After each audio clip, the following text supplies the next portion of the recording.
अंदर बराबर के जिम्मेदार हैं कि किसी सूबे के अंदर या कोई रियासत अगर हमारे मुल्क की या कोई और इलाका उससे अगर उसके बुनियादी राइट्स के ऊपर इन्फ्रिंजमेंट होती है तो देखिए राइट्स की इन्फ्रिंजमेंट जो कौमों के अंदर बेचैनी और इज़्तिराब पैदा करती है। किसी न किसी सूरत में मैं ये समझता हूँ कि मुल्क कमज़ोर होते हैं और उन चीज़ों का वहाँ पर रोकना ज़रूरी होता है, तदारुक करना चाहिए हमें।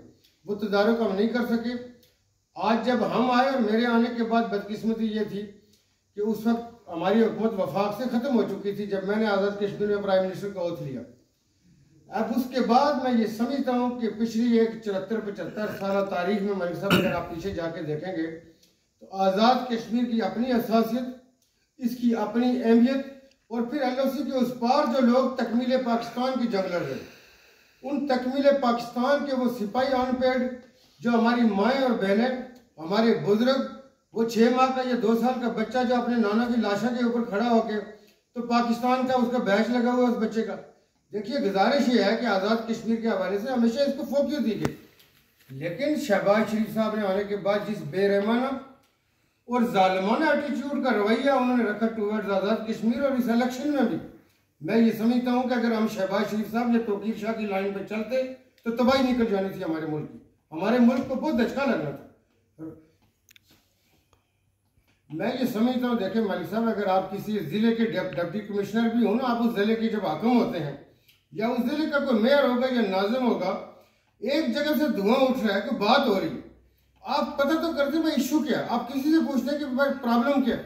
मैंने being a prime minister Azad Kashmir, उसमें मैंने तकरीबन 1 महीना मैंने एक राग अलापा, और वो ऐसा राग था कि जिसके ऊपर कोई कान धरने को तैयार नहीं था, और खुसूसी तौर पर वज़ीर आज़म पाकिस्तान।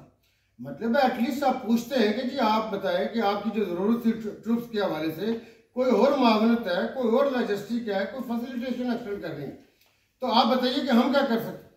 हमने ठीक है 33,000 ट्रूप्स मांग ली है। मैं जाके वज़ीर दाखिला साहब को मिला, रौना सनाउल्लाह साहब जो कि सियासी तौर पर बहुत मैच्योर और जानदीदा है, उनका रवैया बहुत अच्छा था। मैं सच्ची बात बताऊं कि जहाँ पे गलती होती है उन्होंने कहा जी बिल्कुल ठीक है, आज़ाद कश्मीर के लिए हम हर तरह के वसाइल मुहैया करेंगे, आपको 60,000 भी दे सकते। नादरा का मैंने नहीं रिक्वेस्ट की, उन्होंने उस हवाले से बहुत कर्टेसी एक्सटेंड की कि आज़ाद कश्मीर के जो रिमोट और डिप्राइव्ड एरिया से दूर है।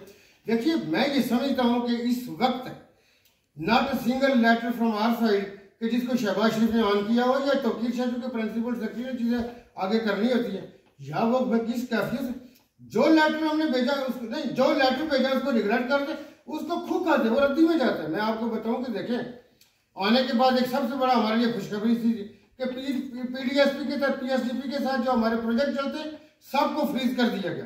अब ये नंदीपुर बनाने के पुराने माहिर हैं, मुझे ये बताए कि भाई इस प्रोजेक्ट ने 4 अरब में बनना है, जब आप उस प्रोजेक्ट का 15% या 10% उसको क्वांटम पे लेके आएंगे वर्क एफिशिएंसी पे, जो प्रोजेक्ट 4 साल या 3 साल में मुकम्मल होना है वो 10 साल पे जाएगा। कास्ट ओवरऑल कहाँ पे होगी। ये जो एस्केलेशन और आपकी करेंसी की जो डिवेल्यूएशन का फैक्टर है वो डायरेक्ट हिट करता है। और आपको मैं बताऊं कि इस वक्त मुजफ्फराबाद में आपकी कानून साज असेंबली की बिल्डिंग, हमें इस वक्त 15 महीने हो गए इक़्तिदार में आए हुए, उस बिल्डिंग का हम 3% काम नहीं करवा सके, पैसे ही नहीं है।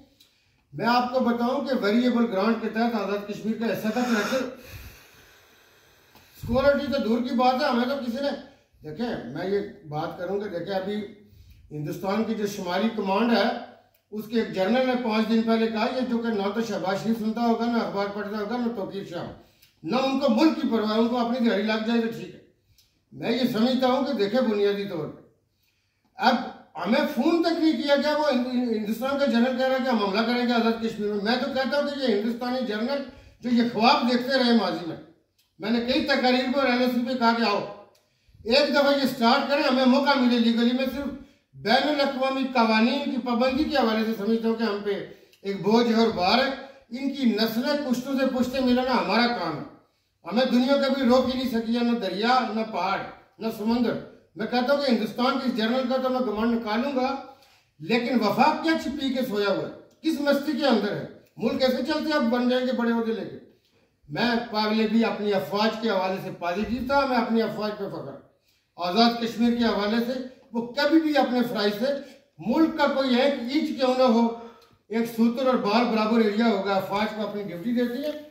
मैं इसलिए कहा करता हूँ कि हम 24 करोड़ मुजाहिदीन हैं और हम अपनी अफवाज के आगे चलना जानते हैं। इसलिए हिंदुस्तान को फिक्र और परेशानी लाक रहती है।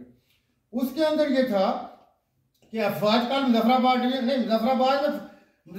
में फौज ने मोबिलाइज किया, फौज कंटोनमेंट और छावनी से बाहर आई और फौज ने सेकंड टीयर के तौर पे, बैकअप के तौर पे मुकम्मल जिम्मेदारियां संभाली। लेकिन अभी हमारी अपने जो मतलब सलाह अफवाज के इदारे हैं उनके साथ ये अंडरस्टैंडिंग हो चुकी है कि पुंछ और साउथ में रेंजर भी मूव करेगी और अगर एफसी की जरूरत होगी वो भी करेगी।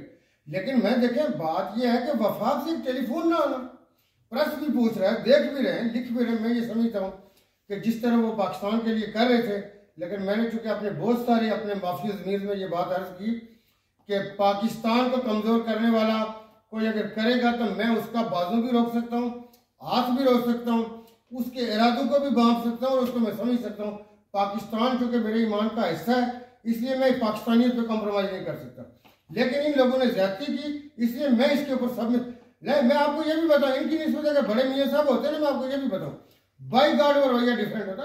ये तो बहुत ही अगले लेवल की बात है, ये इतना छोटापन, और वो पाकिस्तान के हवाले से। वो चलो वो कश्मीरी से कोई जाती काम हो तो ना करो, यहाँ पे आप क्या हिंदुस्तान को, हम कश्मीर के फंडामेंटल राइट्स की बात कर रहे हैं। मुझे ये बताएं कि किसी बैनुल-अक़वामी फोरम में मुझे बोलने देगा हिंदुस्तान को कहेगा वो 32 साल तुझे इलेक्शन कराई, पाकिस्तान की उसे रिट है, तुझे इलेक्शन क्यों नहीं कराते। अब इस दौर में ये शहबाज शरीफ को समझ नहीं है, उसके साथ जो लोग हैं उनको समझ नहीं है। ये इतनी बड़ी हम ज्यादती करने जा रहे थे, हमने मुझे कहा गया हुकूमत ये बल दिया थी। मैं क्या कड़ी हुकूमत भाई, हुकूमत इस तरह चलती है, मैं लोगों से हक मार के हुकूमत भीख मंगने वाली हुकूमत होगी। हुकूमत उस वक्त तक होगी जब हमारी स्ट्रेंथ है।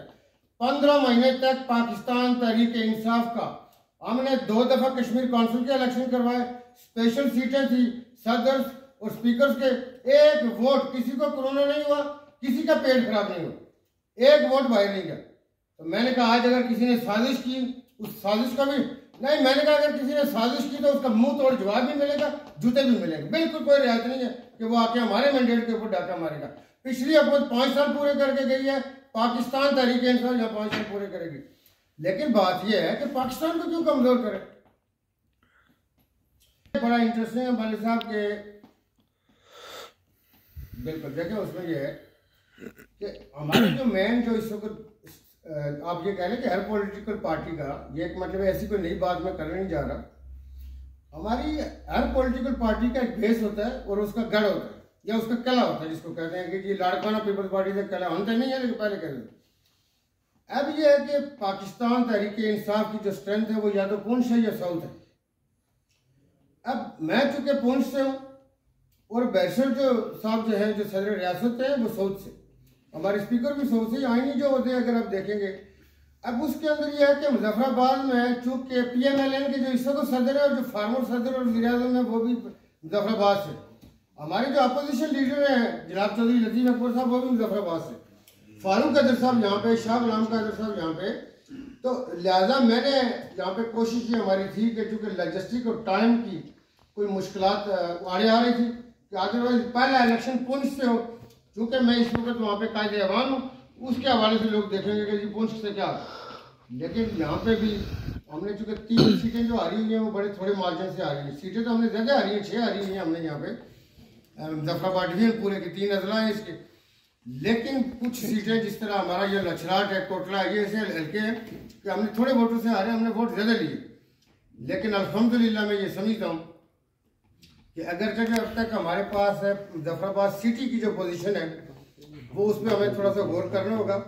हमारे मोस्ट सीनियर मिनिस्टर जनाब हजरत ख्वाजा फारूक साहब भी यहाँ से, लेकिन थोड़ा सा लोगों के साथ मेरा हाल है टिकटों के हवाले से, चूँकि मैं हल्का जात की हद तक जाके करना नहीं चाहता था, तो कुछ टिकटों में हमने ज्यादती की। इसमें 6 लोगों के जो रिजल्ट आए जो आज़ाद जीते वो एक्चुअली पाकिस्तान तहरीक इंसाफ के लोग।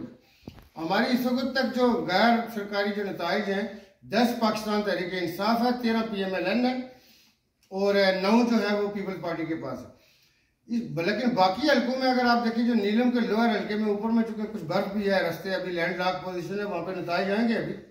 लेकिन जो निचला हल्का आया है लोअर नीलम जिसमें पुराने जी कुछ मैं ये समझता हूँ कि देखें, मैंने कल एक प्रेस कॉन्फ्रेंस में बात कही थी कि इलेक्शन के इसमें अपने दर्जा हरारत में बाद वक्त ऐसी बात होती है, लेकिन मैंने दानिस्ता हमेशा ये कोशिश की कि मेरे किसी अमल से या किसी बात से उनका कोई इतना हटना, छोटे मोटे में अगर दुख दर्द होते हैं उससे कुछ नहीं होता। मतलब अल्लाह ताला ने जो कि ये दुकानदारी जो है, ये डॉक्टर का भी काम चल रहा है, कोई दवाई बिकेगी, कोई ब्लड प्रेशर होगा, कोई शुगर होगा। लेकिन कल मैंने माजरत की, मैंने कहा एक चीज़ के लिए हम बढ़ रहे हैं, लेकिन मुझे इस पर दुख ये है कि आज़ाद कश्मीर में जिस तरह उनको जिस जिम्मेदारी का मुजाहरा करना चाहिए था नहीं किया। लेकिन इसमें जो खुश रही बात है बहुत बड़ी पॉजिटिव, मलिक साहब हमारे हर मीडिया उसको, हर लिखने और पढ़ने वाले को अपनी तहरीर और तकरीर का मौजू ये बनाना चाहिए कि पूरे पाकिस्तान की जो हमारी अपनी जो टोटल लाइफ है और आज़ाद कश्मीर की मिला के उसको एक ही दस्ती है तकरीबन। ये आपके तारीख का, ये मुजफ्फराबाद डिवीजन इतना ईजी डिवीजन नहीं है, लोग बहुत अच्छे अच्छे भी हैं, लेकिन इसके अंदर लड़ाई झगड़े भी बहुत माजी के अंदर रहे। एक एक यूनियन काउंसिल के अंदर एक एक दो माह तक कर्फ्यू रहे। लेकिन इसमें मैं ये समझता हूँ कि जिस तरह हमारे लोगों ने मिसाली, मैं ये समझता हूँ कि जिम्मेदारी का सबूत दिया है, वो इतना काबिल तारीफ और इतना काबिल तहसीन है कि जितना कहा जाए अल्फाज उसके लिए कम है। लेकिन इसमें जो दूसरी बात है कि आज़ाद कश्मीर पुलिस का ग्राफ जिस लेवल पे चला गया, अब आज़ाद कश्मीर पुलिस का प्रोफेशनलिज्म आसमान की तरफ जाएगा। आप देखेंगे कि इसकी ड्यूटी कहाँ कहाँ पे ली जाती है। और मैंने पहले भी कहा था कि हमें अपनी पुलिस पे फख्र है, ये मायानाज पुलिस है, इसलिए कि ये कह रहे थे कि हम कानून को हाथ में देंगे। मैंने कहा एक दफ़ा लेके दिखाऊंगा। लेकिन मैं ये समझता हूँ कि अब हम आज़ाद कश्मीर पुलिस के अंदर रिफॉर्म लाना चाह रहे थे। लोगों में भी मैंने रिक्वेस्ट की, लेकिन लोग मेरी तारीफ कर रहे थे। पीपल्स पार्टी वाले, PMLN वाले क्या तारीफ कर रहे थे? वो कह रहे थे कि यार ये वज़ीर आज़म इख्तियार देना चाहता है, ये हमें नॉर्मली हुकूमतें भागती है, इसे फंड देना चाहता है, कानून की तकलीफ है, तुम अपने अकाउंट से देना था। ये काम का रवैया मैच्योरिटी की अलामत होती है। मैं ये मैं एक चीज़ बताऊँ ना कि उसमें तो इलेक्शन का तो मैंने चूंकि ओवरऑल जी चैलेंज दिया हुआ था कि इलेक्शन में किसी किस्म की दांस दंदली, मैं ये कहूँ कि अगर कोई, मैं चूंकि किसी की अच्छाई मानने में, ये अल्लाह पाक की करम नवाजी है कि उसने मेरे अंदर ये चीज़ डाली है कि बस बन जाए बॉडी का, मेरे जिस्म का, कि मैं किसी की अच्छाई को और अपनी कोई खामी है उसको मानने में, गिरेबान में जमने में मुझे कोई आर नहीं होती। देखिए, अगर वो जमहूरियत और सियासत के शऊर का और उसके अंदर एक ख़ास लेवल पे जाके कौमों के अंदर वो एक लेवल आता है जिसको कहते हैं जी सियासी बालिदगी आ गई, वो तब आएगी कि मैच्योरिटी का उस लेवल के ऊपर के जी वो कहेंगे ये ठीक था, गलत था। मैं ये समझता हूँ कि मेरे साथ उन्होंने कोऑपरेट नहीं किया, लेकिन थोड़े से लेट बैक थे वो, मतलब है लेट कमर थे, बल्कि इसके अंदर चूंकि उनका कार्यक्रम मूव कर गया, उन्होंने असेंबली का एक ड्रामा लगाया हुआ था कि असेंबली का इजलास खत्म हो। मुझे सोच रहे थे कि ये तंग होगा। मैं एक 2 दिन गया असेंबली में, तुम पैसे लेने ना असेंबली की हाजिरी से, मैं तो नहीं ले लेना।